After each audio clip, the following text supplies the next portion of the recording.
Ilang kongresista mula sa Makabayan Bloc ang bumisita sa mga miyembro ng grupong Kadamay na umukupa sa ilang pabahay sa Bulacan. Gusto raw nilang paimbestigahan ang proyektong pabahay ng nakaraang administrasyon. May report si Mark Salazar. Dinalaw ng 5 Makabayan congressmen ang mga miyembro ng Kadamay sa Pandi Residences 3 sa Pandi, Bulacan para raw bigyan ng boses ang pagkubkob ng Kadamay sa pabahay ng National Housing Authority. Kahit pinapa-evict na ng NHA, giit nila, hindi tayo papayag na aalis. Ito po ay krisis panglipunan. May resolusyon ng Makabayan Bloc sa Kamara para imbestigahan ang proyektong pabahay ng nakaraang administrasyon.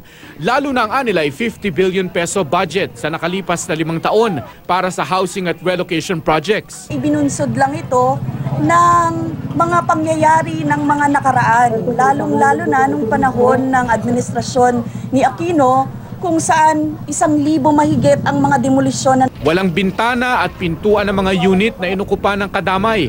Wala ring supply ng tubig at kuryente. Mahigit 5 taon na hindi pa rin occupied. Mukhang may problema talaga dun sa disenyo mismo ng programa. Aalamin daw nila sa Commission on Audit kung may kahina-hinala sa housing project.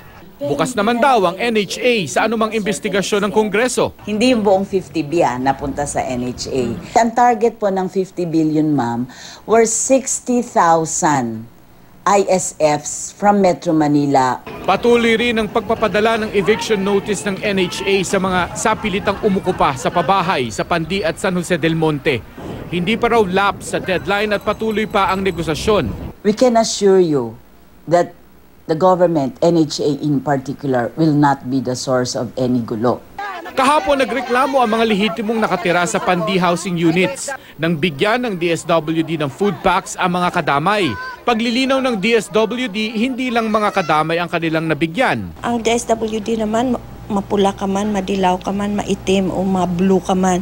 Pag nakangailangan ka ng tulong, kailangan nating magbigay ng tulong. Sa mahigit 2,000 food packs, wala pa raw 100 taga-Kadamay ang nabigyan ng pagkain.